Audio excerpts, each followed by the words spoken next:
Should I be using a stability ball instead of a chair? Well, I'm Coach Cassandra. I'm going to answer all these questions and more, so stay tuned. All right, so normal office chairs are notorious for negatively impacting your posture, especially if you're not sitting in them properly. Slouching in your chair may also lead to a decrease in core strength and a number of other health problems. So what's the solution? Is it the stability ball? Now, I can talk on and on about all the bad things that can happen when you're sitting in a chair incorrectly, but instead, I'm going to focus on the benefits of using a stability ball.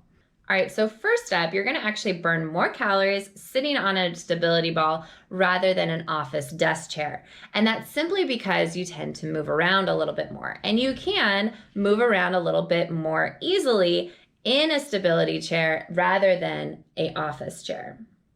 But there is proper technique to sitting on a stability ball, and here's where we're going to talk about that. First off, you want to make sure you keep your knees hip width apart. You don't want them big open, you want them nice and close, hip width apart. You also want to make sure that you can keep both your feet flat on the ground, just like you would in an office chair, but in a stability ball, it's also very important that your feet are flat on the ground. Now might need to adjust your keyboard or your computer for this one because you want to make sure that you're sitting up, of course, nice and tall. It's a little bit more comfortable to do that in a stability ball than an office desk chair, but you want to make sure that you are sitting up nice and tall, not slouching. Now here's the last little kicker. You want to move your hips around a little bit, side to side, forward and back. You want to be able to move a little bit. And all that added moving is going to be extra calories burned throughout your day. Simple, right? All right, and the second reason why you should use a stability ball rather than a desk chair is it will help relieve your back pain. Now, unfortunately, it's not going to be a miracle cure. You're not going to sit on a ball and miraculously your back pain is gone. Sorry. But it does make it a lot easier to stretch your spine.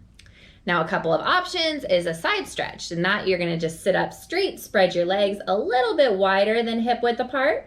With your feet flat on the ground, put your right hand on your hip and stretch your left hand over to your right side. Hold for a few seconds and then switch sides. Repeat a few times.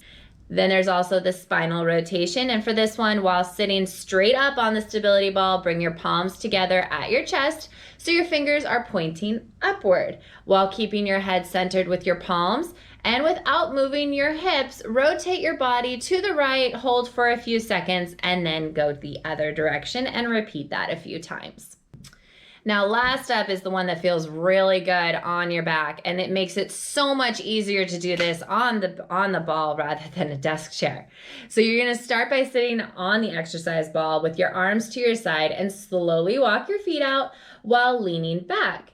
Move down onto the ball until it is on your upper back. Raise your arms over your head so your back forms a bridge. Use your legs to roll up the ball to your mid-spine and try to deepen the stretch. Hold the position for just a few seconds and slowly return to the starting position, and you will feel amazing afterwards.